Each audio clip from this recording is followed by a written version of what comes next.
Bismillahirrahmanirrahim. Alhamdulillahirrabbilalamin wa bihi nasta'in ala umuri dunya waddin.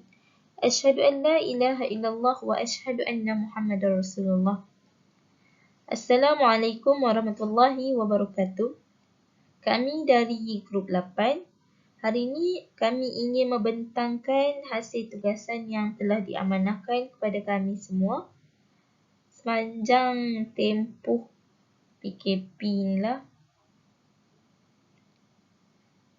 Okey, pertama kali saya ingin mengucapkan ribuan terima kasih kepada Ustazah Ainul Mardiyah binti Zabidi atas kepercayaan kepada kami dalam menyiapkan tugasan dan tunjuk ajar beliau kepada kami satu kumpulan sehingga kami berjaya menyiapkan tugasan dan kami dapat membentang pada hari ini. Pertama kali saya ingin memperkenalkan nama saya Nur Fatin Alia binti Serigani. Nombor metrik di 19312090 dan rakan seperjuangan saya iaitu Fifin Fauzia binti Zainuddin. Nombor metrik di 19312041. Siti Marjan binti Muhammad Najib. Nombor metrik di 19312039. Hajar Haida binti Abdul Rahman. Nombor metrik di 19311804. Dan akhir sekali, Kalimatul Nur Syahida binti Mat Zalifah. Nombor metrik di 19312195.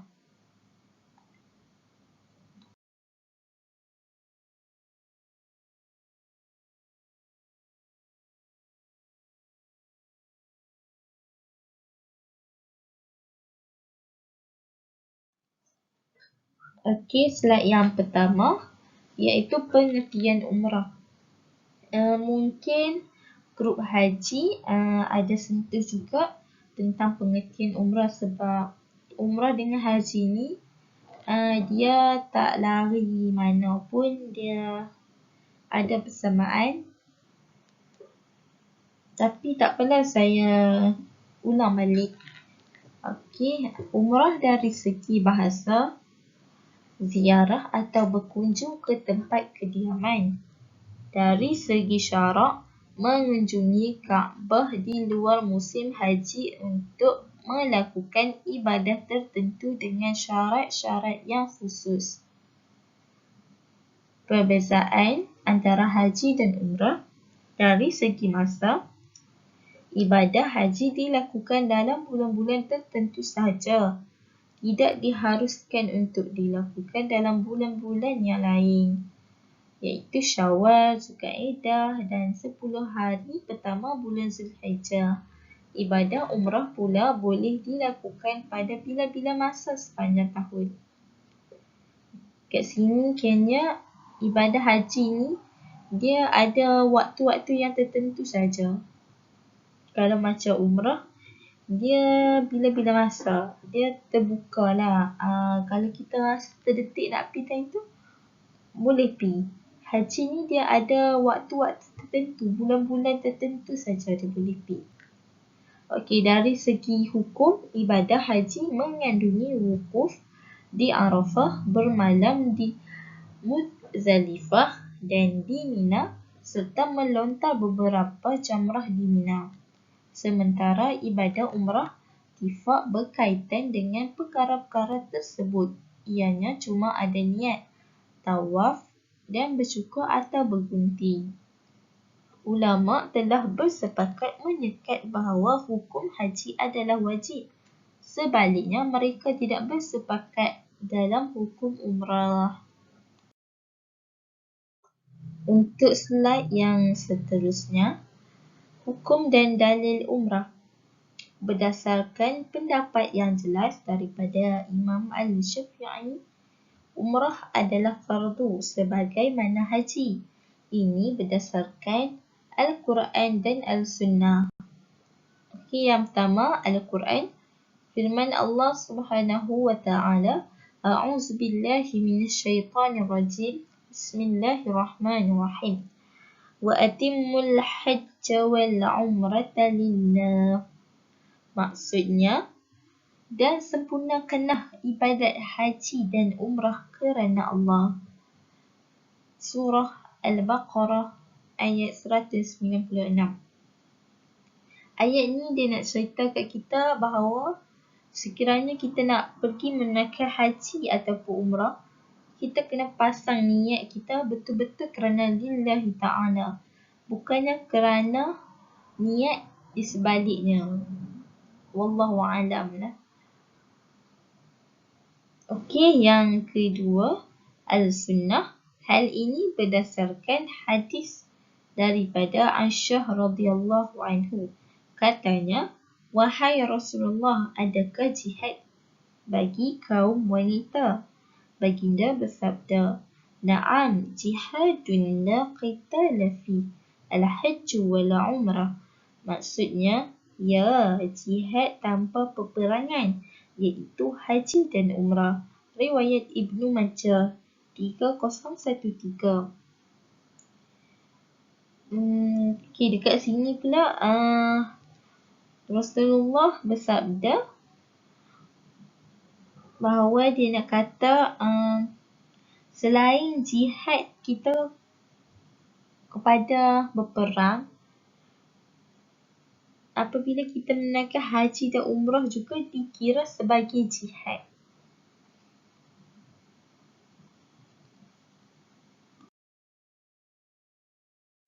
Okey, kita masuk ke slide yang seterusnya.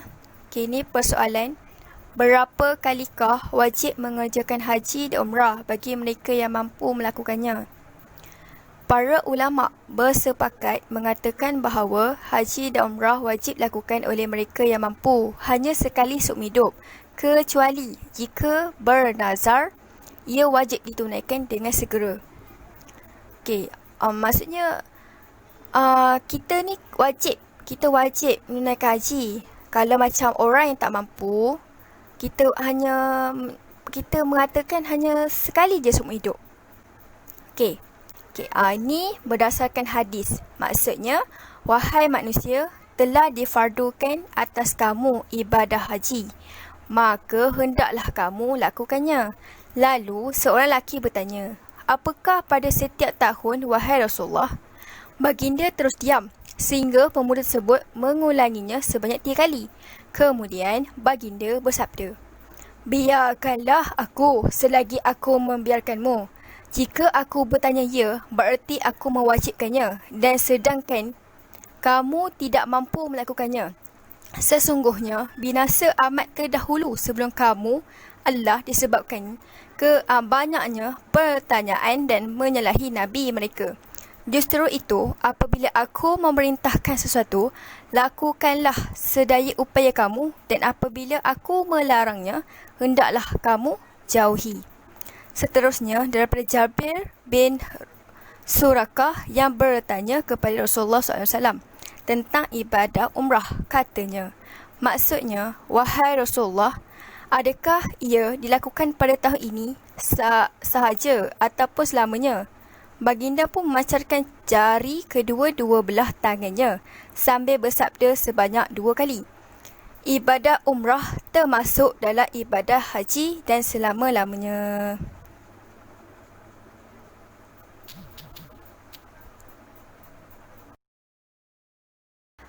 Persoalan yang kedua, bolehkah menangguhkan ibadat haji dan umrah bagi mereka yang teka cukup syarat, wajibnya atau kedua-duanya wajib lakukan segera? Okey, menurut mazhab Syafi'i, ibadat haji dan umrah tidaklah wajib disegerakan.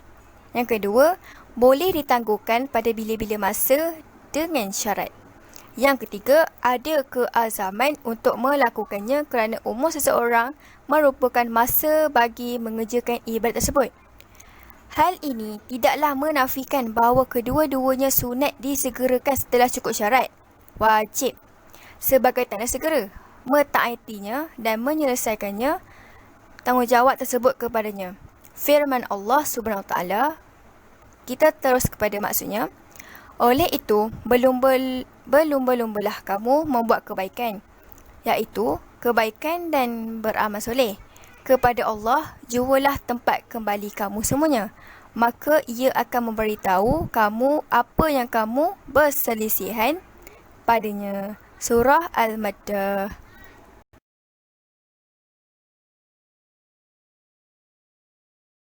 Yang ketiga, berapa kalikah Rasulullah SAW melakukan ibadah haji dan umrah? Rasulullah SAW telah mengerjakan ibadah haji sekali dan umrah sebanyak 4 kali. Hal ini berdasarkan hadis daripada Qatadah. Aku bertanya Anas bin Malik, berapa kalikah Nabi SAW mengerjakan ibadah? Maksudnya, baginda mengerjakan sekali haji dan umrah sebanyak 4 kali, iaitu sekali pada bulan Zulkaidah, sekali semasa perjanjian Hudaibiyah, sekali semasa baginda mengerjakan haji dan sekali semasa membahagi-bahagikan harta rampasan peperangan Hunain di Jarakna. Riwayat At-Tirmizi.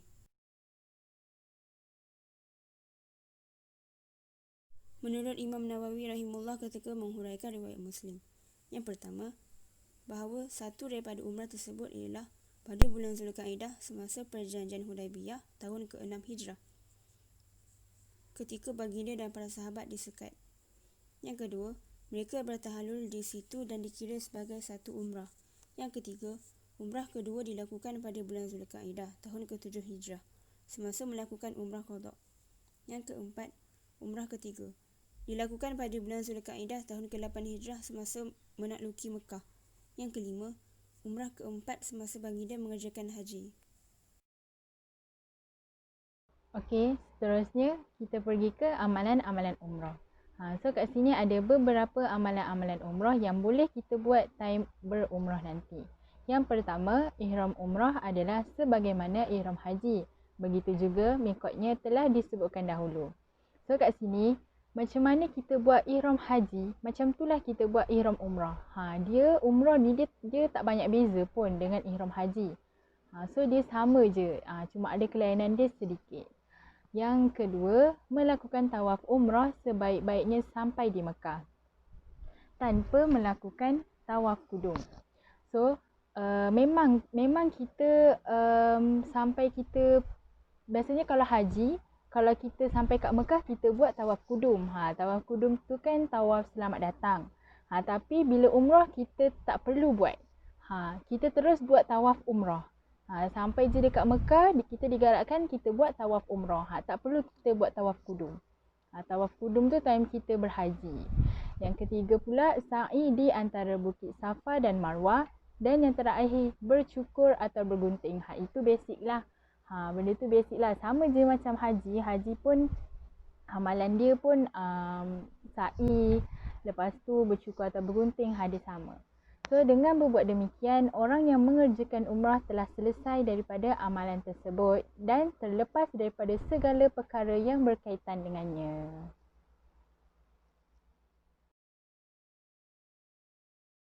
Okey, kita telah pun masuk tajuk yang terakhir, iaitu adab-adab berziarah ke Tanah Suci.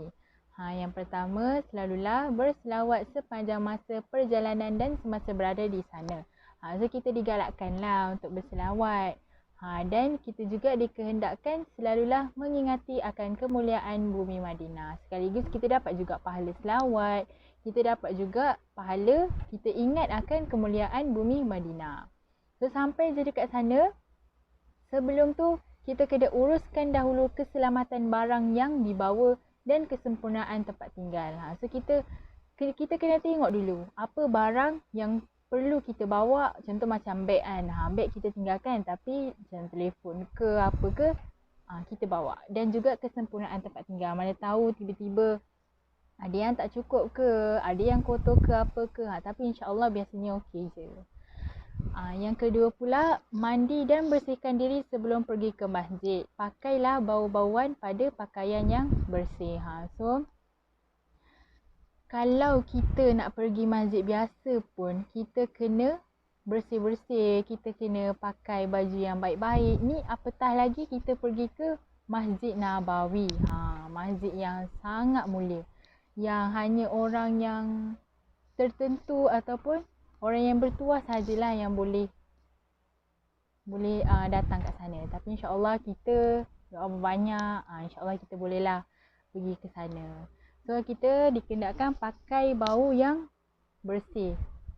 Bau wangi lah, bau wangi dan pakaian yang bersih. Dan yang ketiga, niatlah beriktikaf semasa di dalam masjid dan utamakan solat fardu jika sudah masuk waktu solat. Kalau solat fardu tak masuk lagi, alang-alang tu kita niatlah iktikaf time dekat dalam masjid tu. Tapi kalau solat fardu tu dah masuk, kita utamakan lebih dulu solat fardu tu. Janganlah tiba-tiba azan dah berkumandang dah, tapi kita nak-nakkan dapat pahala tu, tapi kita buat niat iktikaf tu dulu. Solat fardu tu kemudian. So macam tak ni lah, sebab kita dahulukan, kita belakangkan benda yang diwajibkan. Okey, dan yang keempat pula, ziarahilah makam Rasulullah sallallahu alaihi wasallam dan kedua sahabat baginda. So cara dia, time kita nak ziarah makam Rasulullah tu pun ada cara juga. Okey, cara dia, kita selawat dan salam kepada baginda semasa berdiri dengan penuh hormat, khusyuk dan kosongkan fikiran daripada perkara lain. So nak kata macam kita kena khusyuk lah, kita kena kosongkan fikiran, jangan fikir benda lain dulu. Sampai je dekat makam Rasulullah tu memang itu yang kita kena buat. So barulah bila kita dah khusyuk, dah tak ada fikir apa-apa, baru kita berikan salam kepada kedua sahabat baginda. Sekiranya sebelum pulang ke tempat menginap, kalau kita macam nak berdoa ke, kita nak kita nak berdoa kan, kita kena berpaling ke belakang. Maksudnya ke arah kiblat lah, maksudnya macam tu. Sebab even kita dekat makam Rasulullah, tapi kalau kita nak berdoa, kita kena berpaling dekat arah kiblat. Sebab kita nak berdoa dekat Allah, bukan kita so yang nak cakap sana, bukan menghadap Rasulullah lah. Senang cerita macam tu. So kalau kita nak berdoa, kalau sebelum balik tu kita nak berdoa, kita kena arah kiblat dulu. Bukan kita hadap Rasulullah tu, bukan. So dia lain lah juga cara dia macam tu. So yang terakhir, meninggalkan Madinah kerana hendak pulang ke tanah air atau hendak ke Mekah. So yang terakhir, kalau kita nak tinggalkan Madinah, contohnya macam kita nak pulang ke tanah air ke, atau kita nak ke Mekah ke, tak kisahlah, ziarah dulu makam Rasulullah tu. Ziarah dulu untuk apa? Untuk ziarah wada'. Maksudnya ziarah selamat tinggal lah. Maksudnya itu adab je, itu adab. Adab kita time kita dekat sana. Jangan kita main pergi je. Even kita dekat rumah orang pun, kita minta izin dulu kalau kita nak balik. Sama lah macam kita dekat tanah suci pun macam tu juga. Kita buat ziarah wada', iaitu selamat tinggal. Pergi dekat masjid Rasulullah sallallahu alaihi wasallam, salat sunat, berdoa, pergi makam Rasulullah. So pohonlah untuk apa? Untuk kita memohon syafaat Nabi kepada Allah SWT. Okey, ada nota sampingan dekat bawah tu. Bagi wanita yang datang haid atau nifas, untuk melakukan ziarah wada' adalah memadai dengan mengucapkan salam dan berdoa dari tempat yang berhampiran makam Rasulullah sallallahu alaihi wasallam di luar Masjid Nabawi. So ni spesifik bagi orang perempuan yang tidak boleh solat. So kalau kita nak buat ziarah wada', kita memadailah, cukuplah dengan kita mengucapkan salam dan berdoa tempat yang berhampiran dengan makam. Maksudnya dekat luar Masjid Nabawi lah. Maksudnya kita tak masuk dekat makam Rasulullah tu. Cukup dari tepi ataupun berhampiran dengan makam Rasulullah tu pun dah cukup. Dengan kita mengucapkan salam. So haraplah faham dengan tajuk yang kami sampaikan ni. Seterusnya kesimpulan. Setiap jemaah perlu meminta maaf kepada saudara mara dan rakan taulan sebelum pergi menunaikan umrah. Selain itu, para jemaah juga hendaklah melengkapkan diri dengan ilmu ibadat umrah. Di samping itu, umat Islam mengerjakan umrah harus dilaksanakan sekali dalam seumur hidup mereka bagi yang mampu. Bagaimanapun, sebaik-baik umrah dilaksanakan ketika masih muda dan bertenaga. Yang telah kami dapat ialah yang pertama dari buku Alfi Al-Mahji, yang kedua buku Target Sukses Pendidikan Islam, yang ketiga ialah dari sumber internet https Pardi Flies World, https Mahir Al-Hujjah, https Sekolah Umrah. Sekian, terima kasih.